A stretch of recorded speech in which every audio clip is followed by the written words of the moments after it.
The silver enib descended toward the blank line beside Gwendolyn Whitfield's name, and Gwendolyn caught the older woman's wrist before ink touched parchment.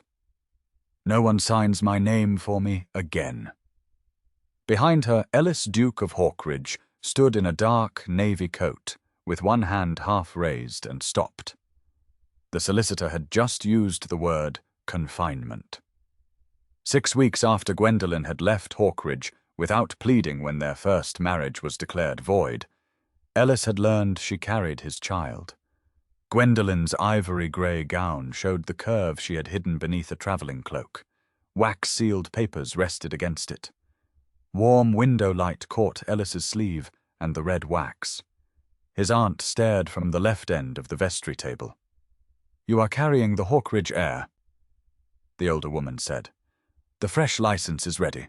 We must secure the line." Gwendolyn released her wrist, drew the silk ribbon from the marriage articles, and opened them herself. "Separate the child's provision first. Then we may discuss whether there is to be a marriage." The solicitor cleared his throat. "Madam, the succession does make haste advisable. Stop the signing," Ellis said. The solicitor's hand left the papers. "No one writes a letter of her name," Ellis continued. "Draw the child's provision separately. Your Grace, such provision would ordinarily be connected to the mother's residence within the marriage." "Not this one." Gwendolyn looked at Ellis. He had not moved closer. "The provision will stand whether you remain at Hawkridge or leave Yorkshire tomorrow," he said. "The child's security will not be used to purchase your return." Until then, the fresh license had looked like another door that locked behind her once she crossed it. Now the child could be safe, even if she refused to cross at all. "Very well. I will read the articles. I agree to no ceremony today, merely because everyone else finds haste convenient." "Give them to her," Ellis told the solicitor. The old marriage had failed because its special license had been granted upon the identity of another Whitfield daughter after Gwendolyn's elder sister abandoned the intended match. Gwendolyn herself had signed her own name, but when the discrepancy was exposed, the Whitfield trustees had refused to recognize the old settlement beneath the misdrawn license and had pressed the ecclesiastical challenge rather than cure it by a fresh solemnization. The defect had therefore become more than a clerk's error. It had stripped the union of the legal footing on which both families had relied. There would be no second marriage beneath another woman's place.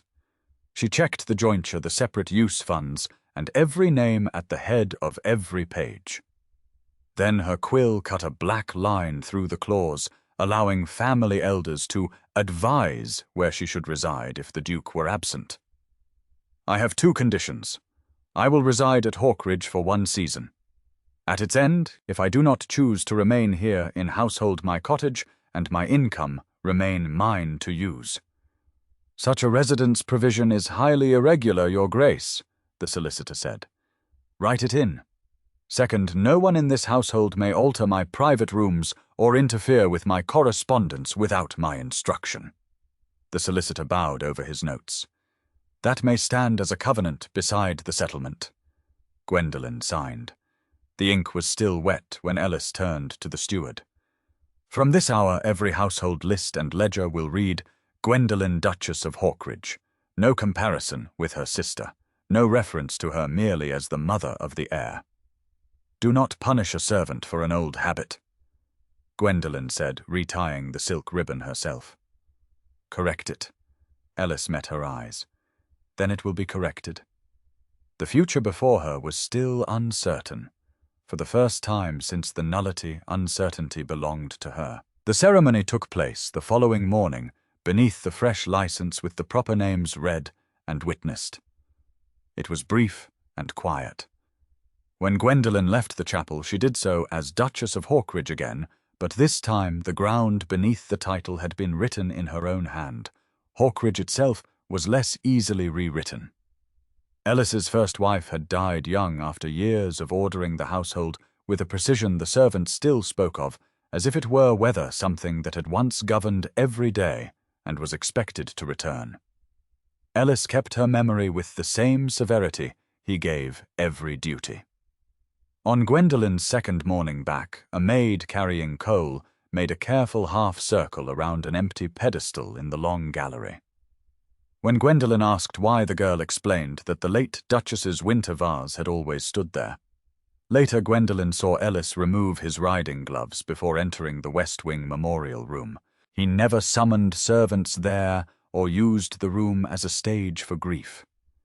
The difficulty was not that he remembered his first wife. It was that the house still moved around a woman no longer living in it. On her third afternoon, the housekeeper, Mrs. Bell, met Gwendolyn in the main corridor with a ring of iron keys. "The late Duchess's sitting room has been aired, Your Grace," Mrs. Bell said. "The household supposed you would wish to see it first." Gwendolyn did not take the offered key. Down the corridor, Ellis stood beside the library doors with his land agent. His attention shifted at once. "I do not wish to use that room," Gwendolyn said when he joined them. Ellis handed the agent's ledger back and dismissed him. "Then do not. I asked Mrs. Bell to open 3 rooms for you. That one need not be among them." The answer took some of the resistance out of Gwendolyn before she had spent it. "It belongs to a memory," she said. "I want a room in this house that belongs to the life being lived now." "Which room?" "The east-facing room beside the winter garden," she said. "It is smaller, but it belongs to no one." Augusta, who had been emerging from the drawing-room, paused. "That is essentially a parlour, Gwendolyn. It is entirely unsuitable for the Duchess of Hawkridge to conduct her morning affairs in a secondary room." Ellis ignored his aunt entirely. He held out his hand to Mrs. Bell. The housekeeper hurried forward and placed a different, slightly smaller iron key into his palm. Ellis turned back to Gwendolyn and held it out. "The east room is yours," Ellis said. "Mrs. Bell, the inventory of that room will not be moved or altered until Her Grace provides you with a list." Gwendolyn took the key. The heavy iron teeth felt cold and solid against her skin. It was a small victory, but it shifted the balance. She was not fighting the ghost of the late Duchess. She was simply choosing not to share a room with her. The east room proved almost stubbornly ordinary. A square hearth, faded green hangings, a writing table too narrow for ceremonial correspondence, and 2 windows looking into the winter garden. No portrait claimed the mantel. No embroidered initials waited in a drawer. Mrs. Bell asked which furnishings should be replaced. "None today," Gwendolyn said. "Let me learn what is inconvenient before we improve it." Ellis, still at the threshold, gave the room one measuring glance. Gwendolyn expected a list of defects. Instead, he said to the housekeeper, "Her Grace has given the order." When they were gone, Gwendolyn fitted the iron key into the lock and turned it herself. The click was small. So was the room. For the first time at Hawkridge, smallness felt like possession rather than diminution. The next morning, the friction between their methods became plain. Ellis kept Hawkridge by a strict clock. At 8, senior servants and family matters arrived in sequence at his study. Pregnancy had no respect for that sequence, and Gwendolyn's mornings were the least dependable part of her day. She did not complain. She did not send a maid with apologies. On Tuesday evening, she walked into his study, picked up the memorandum card resting on his heavy leather blotter, struck through the word 8, wrote 10, and placed it back down. Ellis looked at the card, then up at her. "The household operates on an early rhythm. The child does not consult your clock," Gwendolyn said dryly. "If you require me for household matters, it will be at 10. The next day, Ellis did not ask the staff to make a special exception for her. Instead, he issued a new command. The entire morning schedule of the Hawkridge estate was shifted by 2 hours.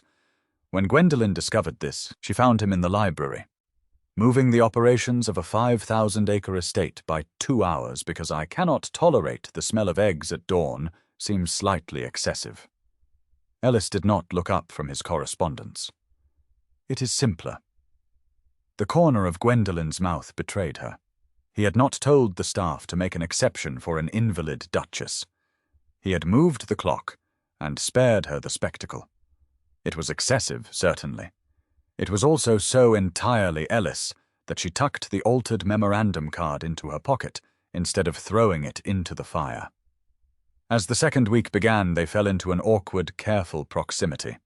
The house began to adjust, creaking under the weight of new routines. At breakfast on Tuesday, the steward pulled out the chair at the exact center of the long table for Gwendolyn, the place the late Duchess had always occupied.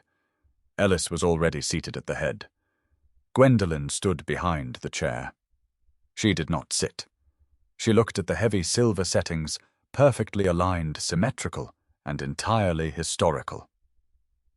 Quietly, without speaking to the steward, she picked up her plate, moved one chair down toward the tall windows where the winter sun was pooling on the floor, and sat there instead. The steward froze. The table symmetry was broken. Ellis looked up from his morning paper. He looked at her sitting off-center. He looked at the empty, perfectly placed chair. He did not order her back. Instead, he stood up, picked up his own plate, moved his chair one space down to remain directly perpendicular to her new position, and sat back down. The wooden legs of his heavy chair scraped loudly against the parquet floor. Augusta, seated across the room at a smaller reading table, lowered her book. The disapproval radiated across the carpet. But Ellis simply reached for the butter. The staff immediately adjusted their serving paths. The map of the room had changed. The steward hovered beside the abandoned center chair. "Shall I remove this place, Your Grace?" Ellis glanced at Gwendolyn. "Her Grace appears to have removed herself from it. With great difficulty," Gwendolyn said. His newspaper hid the lower half of his face, but not quickly enough to conceal the brief change at one corner of his mouth. Apparently, Hawkridge could survive a chair being moved, provided Ellis was permitted to make the resulting crookedness orderly in his own fashion. By the third week, the matter of the nursery could not be avoided. The original nursery, prepared years earlier for a child who had never lived to use it, was large and cold, its furniture hidden beneath holland covers.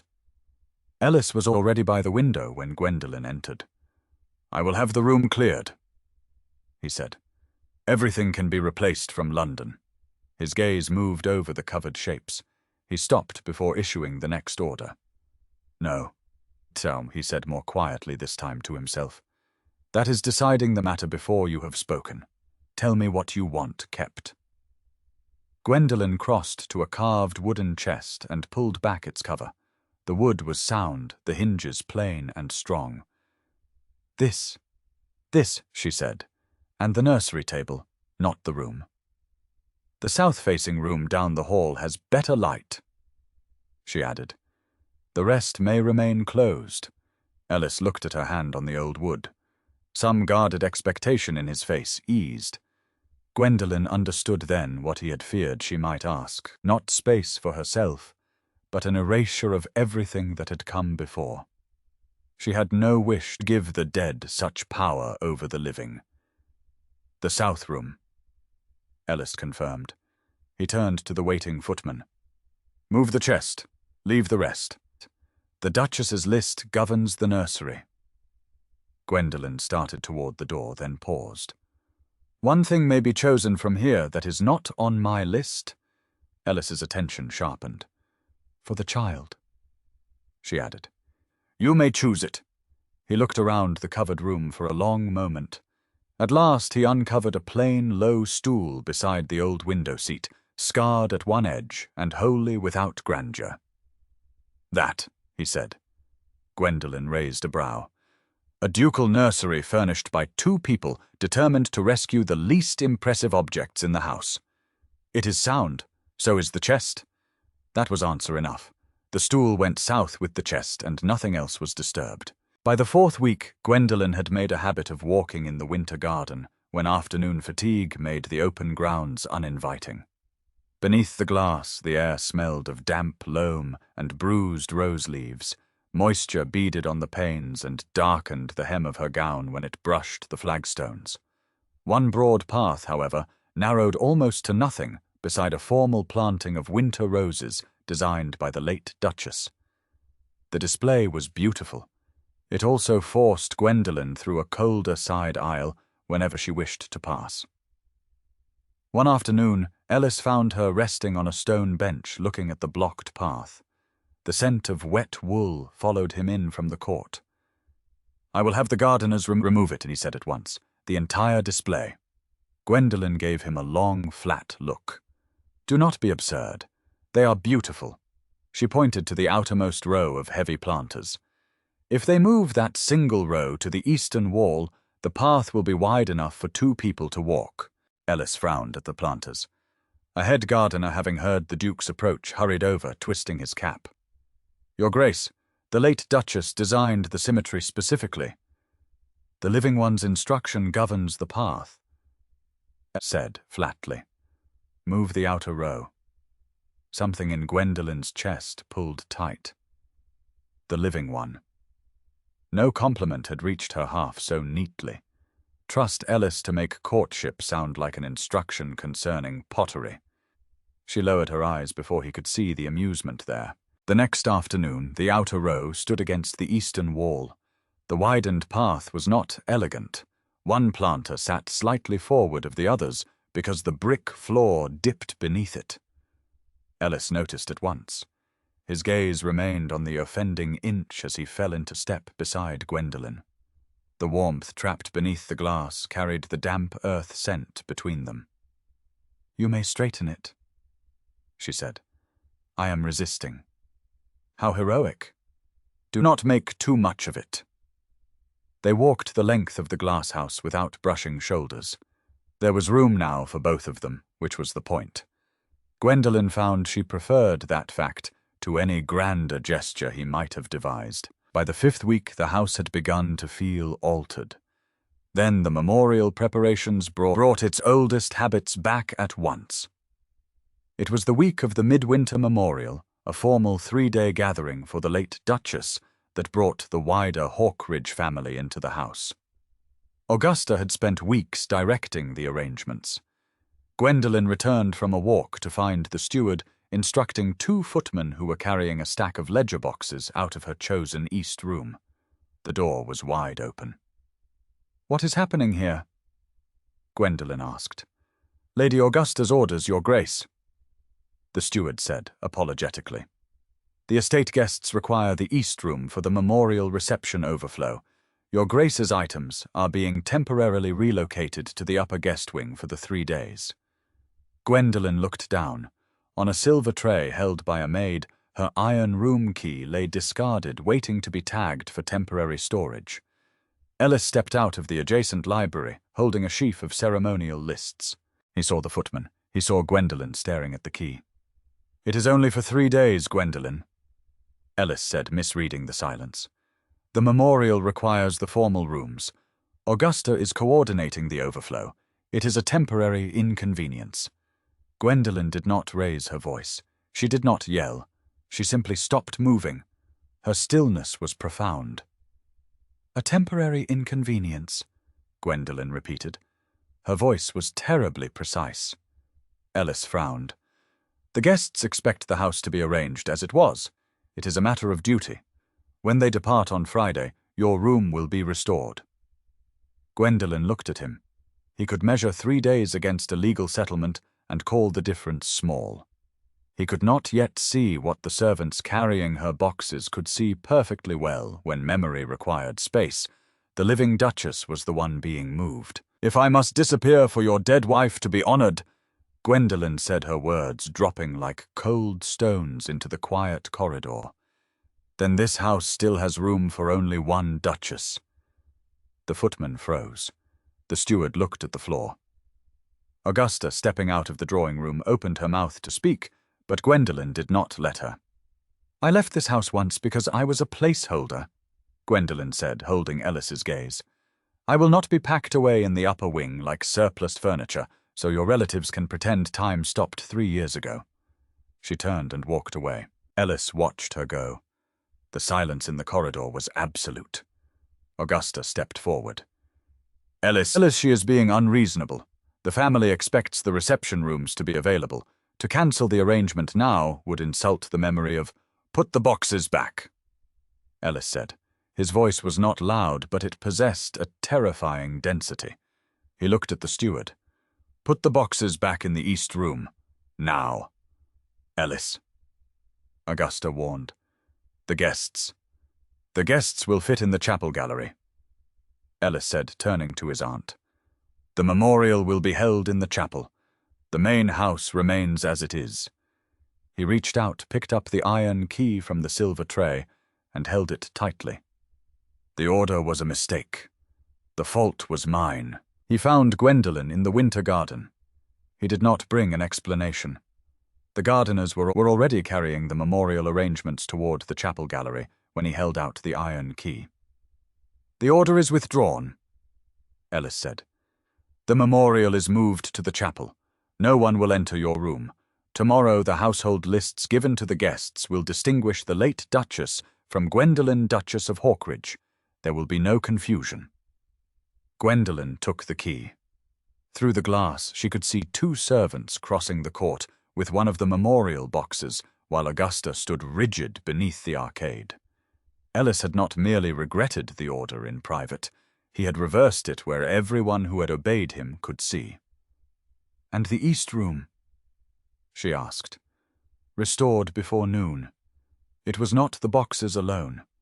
"I know." His answer came without defense. "I made your place conditional for the sake of an arrangement. I will not do it again." The words were spare enough to sound like him.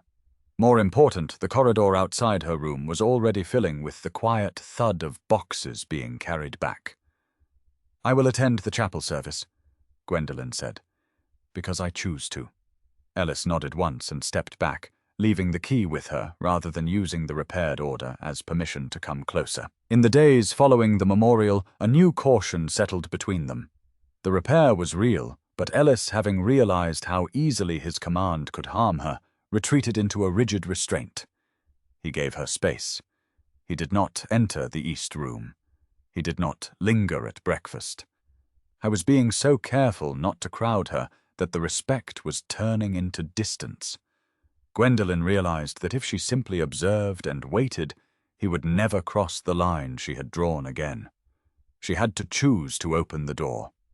At the end of the 6th week, she spent the morning sorting a box of items returned from the chapel. She found a heavy ceremonial shawl that belonged to the late Duchess and a small, beautifully painted miniature portrait. She returned the shawl to its cedar press and placed the portrait on a side table in the family gallery. She did not hide it. She let it exist. That evening, as Ellis was passing the open door of her east room, Gwendolyn spoke. "Dinner is at 7, she said from her chair by the fire. Ellis stopped. He looked into the room. I have asked the kitchens to send a tray here," Gwendolyn continued, turning a page of her book. She did not look up. "There is a chair, if you want it." Ellis stood perfectly still. For once, ownership of Hawkridge gave him no instruction at all. At exactly 7 o'clock, he knocked on the open door. He carried no papers and brought no steward. Only when Gwendolyn nodded toward the small table by the fire did he cross the threshold. She had ordered 2 covers. Ellis walked to the table. He did not take the seat opposite her. He looked at the chair placed at a right angle to hers, bringing them close enough that their elbows might brush, and sat down. The fire popped. Winter glass ticked in the wind. For several minutes they spoke of nothing more consequential than the kitchen's determination to send Gwendolyn boiled turnips with every meal. Ellis cut one into exact quarters. Gwendolyn watched the knife. Must even a turnip be put in order? "It is more cooperative than my family." A sudden quiet laugh escaped her before she could prevent it. The sound changed his face more than any formal gratitude ever had. He set down the knife. "I have missed that." Gwendolyn's amusement stilled. "You had very little of it before." "I know." There was no plea hidden in the admission. He simply took another bite and allowed the silence to remain comfortable. A few minutes later he said, "Augusta has requested a family council. The relatives who attended the memorial are dissatisfied with the household arrangements. They mean to raise the original Whitfield settlement and the succession." The old bargain had found a new argument, Not her sister this time, but the child. "And what did you tell them?" Gwendolyn asked. "That they would have no answer tonight." The restraint mattered more than an immediate victory would have done. He had not sent carriages. He had not promised her compliance either. He had left the decision unfinished because it belonged to both of them in different ways. Before the evening ended, the pressure ceased to be abstract. Augusta was waiting beyond the East Room door when they finished supper. Two visiting relatives stood farther down the corridor, close enough to hear, but not to join the exchange. "The family will not accept a household ordered around a second arrangement with the younger sister," Augusta said. "The original Whitfield settlement was made for the intended alliance. Now there is a child, there is too much at stake for private inclination. The mother of the Hawkridge heir cannot arrange her residence as though the line were a matter between herself and her conscience." Ellis turned toward the hall. "Steward, Lady Augusta's carriage." "Not yet," Gwendolyn said. One sentence stopped him. His jaw hardened, but he did not finish the order. That was the test she had not known she needed until it came not whether Ellis could defend her, but whether he could refrain from defending her in a way that erased her decision. Gwendolyn looked at Augusta. "Tomorrow morning, the private library. Bring the original settlement. Mr. Redmond will attend, no one else." Augusta's mouth thinned. "And if the family withdraws its support, then at least we shall know what its support is worth." One of the relatives shifted as if to speak. Ellis turned his head. Nothing more was required. The man remained silent. Gwendolyn went back into her room and closed the door herself. For a moment she stood with one hand on the iron key. 6 weeks earlier, silence had ended with a packed trunk. The old answer was still available. Instead, she crossed to this writing desk. On one sheet she wrote only 3 words. Name residence interference. 3 points were enough. This time she would stay long enough to make the answer unmistakable. The next morning, the private library held only the 4 people she had named. Augusta sat straight-backed in a leather chair. Redmond looked miserable, clutching a stack of documents. Ellis stood by the mantelpiece, his presence a dark, immovable anchor in the room. He did not speak. The room was hers to answer. Gwendolyn sat at the center of the heavy mahogany table. In front of her rested the fresh marriage articles bound in their silk ribbon. "The family feels," Augusta began, her voice tight with authority, "that given the impending birth of the heir, the original Whitfield settlement must be legally acknowledged as the governing document of this union. The one-season condition you insisted upon is an absurdity. The child belongs to the Hawkridge line.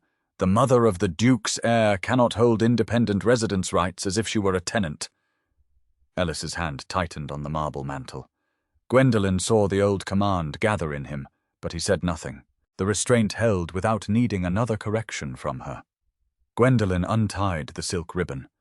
She did not look at the earlier Whitfield settlement Augusta had placed at the edge of the desk. She opened her own articles. "I will read 3 clauses," Gwendolyn said. Her voice was steady, precise, and entirely devoid of intimidation. "Clause 4. My name is Gwendolyn. It is not interchangeable with my sister's. My signature binds only myself." Augusta frowned. "That is understood, but the intent of the alliance." Clause 7. Gwendolyn continued, turning a page. "The provision for the child I carry is secured in an independent trust.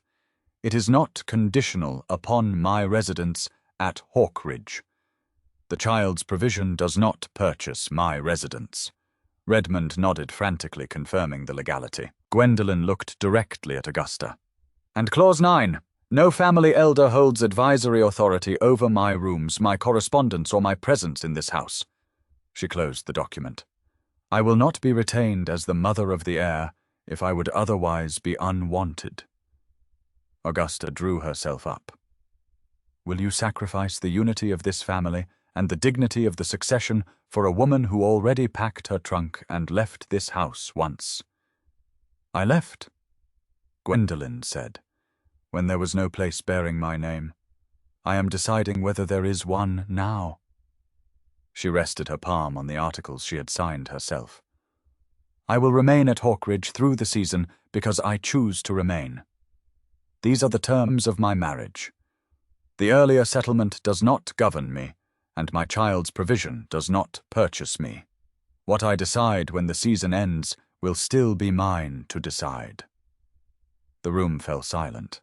Augusta looked at Ellis, expecting the Duke to overrule her for the sake of the estate. Ellis stepped away from the mantel. He walked to the table and looked down at his aunt. The first marriage failed in law. Ellis said, his voice carrying the full, terrifying weight of his rank. I failed her before the law did. The second marriage will not be governed by anyone who cannot use my wife's correct name. He looked at the solicitor. Mr. Redmond, terminate Lady Augusta's signature authority on the ceremonial committee. Correct the household books where the intended sister's role still appears. The terms my wife has read are absolute. Augusta stood up, her face pale. The family will not support this. I am the family. Ellis said flatly. You are excused. Augusta gathered the earlier settlement with fingers that had lost their steadiness. When she crossed the hall, the steward who had once taken Gwendolyn's key from a silver tray was waiting with Augusta's cloak, and said nothing beyond the required courtesy. 2 footmen opened the outer doors, and a gust of cold winter air swept through the entrance hall as she passed.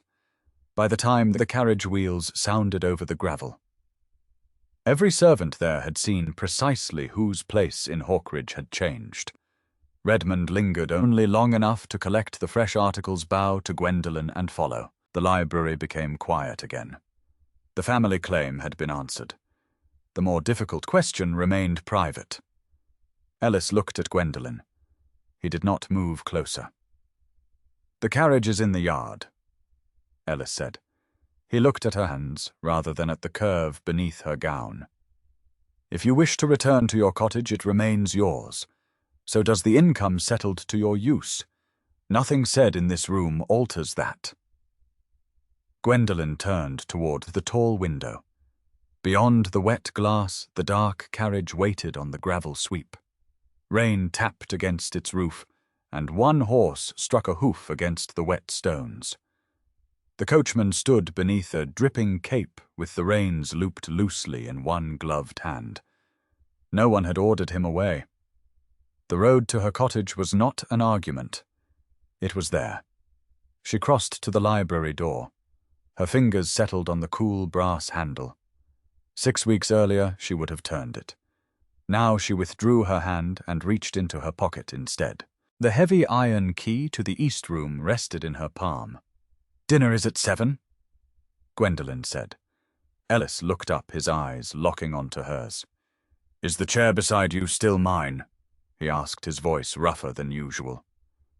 Gwendolyn let the faintest trace of a smile touch her mouth for tonight. 1 season later, the last heavy snow had withdrawn from the lower fields, leaving the Yorkshire slopes dark with spring rain. Hawkridge was quiet. In the south-facing nursery, their infant son slept in a shallow cradle basket fitted securely into the sturdy carved chest Gwendolyn had saved from the old room. The plain nursery stool Ellis had chosen stood beside it. The household had celebrated the safe birth with considerably more noise than the child seemed to require. Several Hawkridge relatives still preferred not to dine at the estate. Their absence had proved survivable. The more telling changes were smaller. Morning consultations still began at 10. No servant asked whether the state dining room should be arranged as the late Duchess had preferred. Letters addressed to Gwendolyn came unopened to the east room. When Ellis entered, he knocked if the door was closed and came through without ceremony if she had left it open. None of it felt remarkable now, which was precisely why Gwendolyn trusted it. That evening, the steward entered the east room, where she was reading by the window. Your Grace, the steward said. With the heir safely arrived, the staff assumed you would wish to move the formal family supper back to the state dining room this evening. Gwendolyn did not look up from her book. The supper will remain here in the east room. A table for two. It is a small room, Your Grace, the steward noted delicately. Ellis walked through the open doorway. He had been riding his boots, carrying the faint scent of damp earth. He heard the exchange. "Cancel the state table preparation," Ellis told the steward without hesitation. "Supper is here." The steward bowed and retreated. Ellis walked over to the small table near the fire. Only one place was currently set. He looked at it, then looked at Gwendolyn. He did not demand a chair. He simply waited. Gwendolyn closed her book. She stood up, walked to the wall, and picked up a wooden chair with her own hands. She carried it to the table and placed it beside hers. Ellis looked first at the chair and then at her. The cradle was elsewhere. No solicitor was present. No clause required this place to exist. He sat. Out of pure ingrained habit, Ellis's hand reached out and adjusted the chair so it was perfectly parallel to the edge of the table. Gwendolyn sat down beside him. She reached out and pushed the frame of his chair exactly half an inch crooked. Ellis stopped. He looked at the crooked chair, then at Gwendolyn. "Deliberate," he said. "Entirely." The corner of his mouth lifted. He left the chair exactly where she had put it. The nursery door down the passage had been left slightly ajar. A moment later came one brief, indignant cry. Both of them inclined their heads toward it before the nurse's low murmur settled the child again. Neither rose. The boy was safe. Supper was warm. Nothing required either of them to rush. Resting beside Gwendolyn's plate was the heavy iron key to the east room. In the desk against the wall, the silk ribbon from the marriage articles lay folded away, no longer binding anything at all. The end.